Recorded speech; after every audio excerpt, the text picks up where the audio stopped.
Well, howdy, friends. Brian Flechsig of Mad River Outfitters in the Midwest Fly Fishing Schools, and welcome back to another one of our fly fishing Q&A episodes.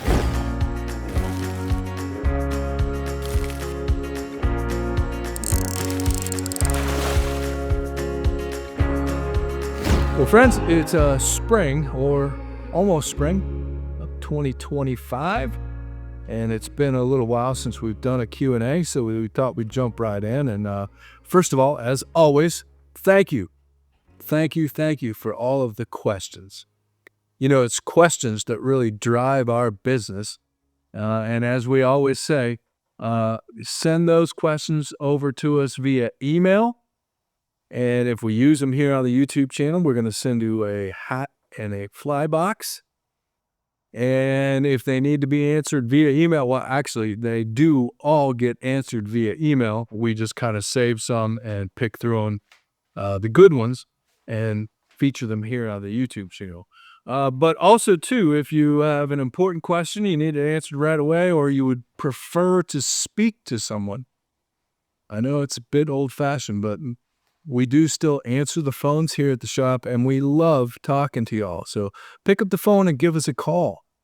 Again, I know it's a really old-fashioned way of doing business, but, you know, that's really the best way to have your questions answered.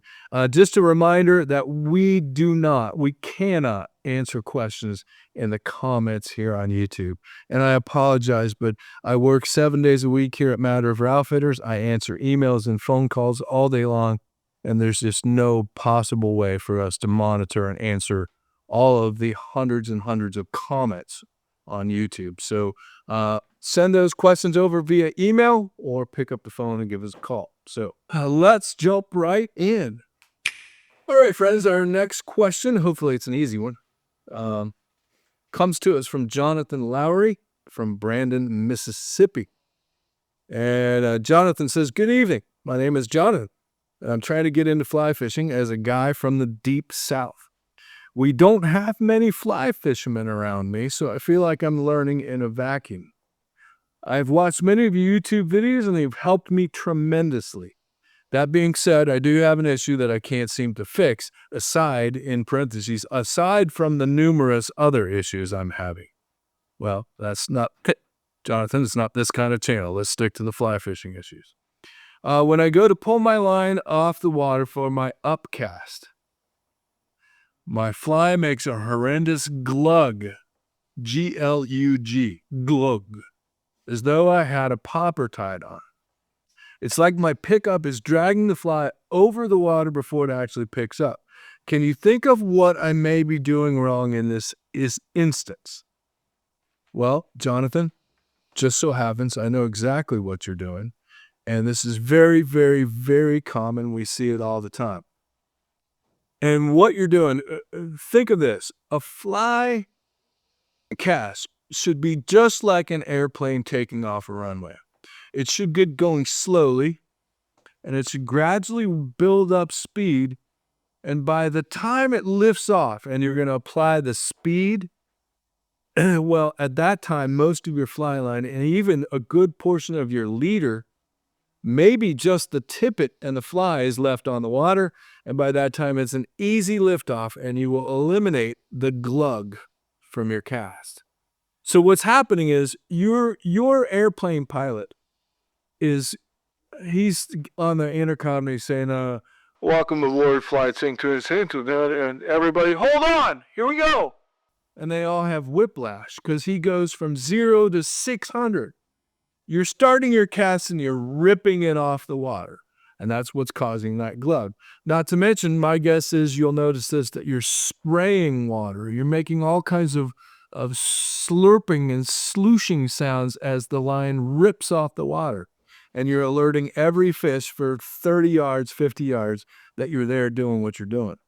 Never let them know that you're leaving, and never let them know that you're coming. Except in the case of fishing carp on mulberries. Whole different thing. Carp on a mulberry, they have to hear it hit. They have to hear it plop in the water. Go watch our Walker's Cay Chronicles or Carp and video series to learn more about that. So anyhow, Jonathan, we've got several videos on this. We did several on this with Flip Pallet. And, Flip being an instructor for almost 70 years of his life now, maybe, uh, he's seen this a bunch. And what Flip says, Flip always used to say this to me. He used to say, Brian, why are you trying to cast the line? He said, you don't cast the line, just cast the leader and the fly. And go watch that video. It's either linked right here, and if you can't see that link right here, it's down in the description, as it always is. And but Flip talks about, in that case, instead of trying to rip the line off the water and heave ho the fly line, lift it up, get it going slowly like an airplane, and then you're just casting the tippet and the fly. And if you do it that way, you're going to eliminate all that ripping and sloshing and glurging and pulling your dry flies underwater as if they were a popper. Another thing that can really help you out in that situation is take some fly floating and something fairly viscous, fairly thick. The best I've found is this paste fly floating from High and Dry company. And just rub this on your fly line, and that's going to help it to float higher, and it's going to lift off the water a lot better. It's going to help prevent all that trouble that you're having lifting those flies off the water. So check it out, the paste fly floating from High and Dry. Jonathan goes on to say, P.S. I really hope I get featured for this question. I'd love to represent Mad River Outfitters with that hat. So Jonathan, glad we can help that dream become a reality. We're going to send you to Brandon, Mississippi, a Mad River Outfitters hat and fly box. We have James Bertrelli. James Bertrelli from Northam, Massachusetts. And James says, how can I keep my toes from sweating and getting cold during winter fishing? After 2 to 3 hours, I must stop because they are painful and starting to get numb. I use wool socks made with a high percentage of merino wool because some say they are the best at wicking. Sometimes I wear 2 pairs, and that does not make it any better. Do you have any opinions on liner socks, polypropylene, or heated socks, battery operated? Or how about 100% wool socks for winter, which, as of this writing, I could not find? I was considering applying talcum powder or cornstarch to my feet to absorb any moisture. I'm sorry to laugh there, but it just sounds kind of funny. Yeah, you don't have to do that. You don't have to put cornstarch on your. I get it. I mean, cold feet are an issue, and fishing this time of year. We've talked about this before, but the secret is liner socks. I mean, it's not going to solve all your problems, and there's a point at which you should just not go fishing. I mean, literally, if your feet are going completely numb and you're risking frostbite on your toes, you should not be out fishing. Let's start there. But a couple of things here. Yes, I have opinions on liner socks, and you must wear a liner sock underneath your wool or part wool sock. Absolutely. It's a must. That's the key. And that's what wicks moisture. These socks are made out of this particular one from Simms. It's called the mid-calf sock liner. It is 64% polypropylene, 33% nylon, and 3% lycra spandex. And this is nothing but a wicking layer. And this wicks the moisture away from your foot, thus allowing you to stay warmer. For that matter, in the summertime, it'll allow your foot to stay cooler. And then you're going to put a wool or a part wool sock over top. This is another one that we carry from Smart Wool, and this one contains 59% wool, 59% of elastane polyester. Wait a minute, 59%? That didn't make sense. Well, let's just safe to say that there's more wool in this. So this is going to provide not only wicking due to the polyester, but it's going to provide Oh, I'm sorry. There it is. 59% wool, 38% nylon, 2% elastane, and 1% polyester.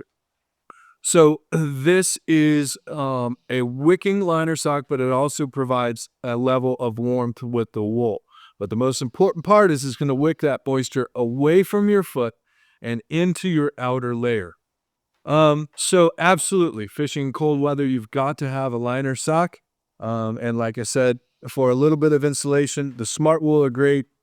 For just a wicking layer, the Sims mid-calf liner, must have. As far as the heated socks, I apologize. I don't know anything about heated socks. I've never used them.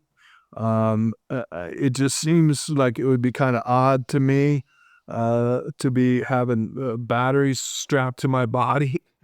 Um, yeah, I have no opinion on that. They may well work, but I don't fish in cold enough weather to have electronic socks. And 100% wool socks, as long as you've got a good portion, there's very few that I know of them, and they all have some sort of polyester or nylon or elastic to them to help stretch or to add durability and such. So if you get a brand like Smart Wool socks are hard to beat. Smart Wool, we also carry Sim socks.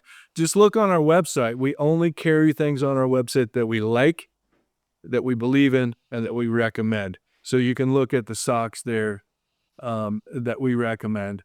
But one thing you said was you put on 2 pairs of wool socks. That's going to make things worse, man. You're cramming way too much into your boot or your waders or your waders in boots or whatever you're doing, and you're restricting blood flow to your foot. And that's making things worse. So the worst thing you can do is put on 2 pairs of socks. I mean, 2 full pairs of wool socks. That's not good. So get yourself a liner sock, get yourself a decent pair of wool socks. I think they make a mid-weight sock for moderate conditions. They make what they call an extreme or a heavyweight sock for the worst of conditions. And if that doesn't work, it's time to go inside and tie flies, which is my philosophy. I don't fish much in very, very, very cold weather, not where my toes are going to go become purple. So anyhow, James, there you have it. We're going to send you out a hat and a fly box. And thanks for sending that question in. Send those questions over to admin@madriveroutfitters.com. They will be answered via email. And if we think the general public might like to hear the answer, we'll get you on the YouTube channel. And if so, we're going to send you out a Mad River Outfitters hat and a fly box. And as always, if it needs immediate attention, pick up the phone and give us a call. Helping people is what we do. Customer service is what we do for a living. Fly fishing is what we love and what we sell. So thanks as always, friends. Be sure to subscribe to our YouTube channel. It's free and it really helps us out, and that way you won't miss an episode. Hit the like button. That just makes us feel good. Hop on over to our website, register for our monthly newsletter. That way you don't miss out on anything going on here at Mad River Outfitters. And stay tuned. We've got a lot more fly fishing content coming your way.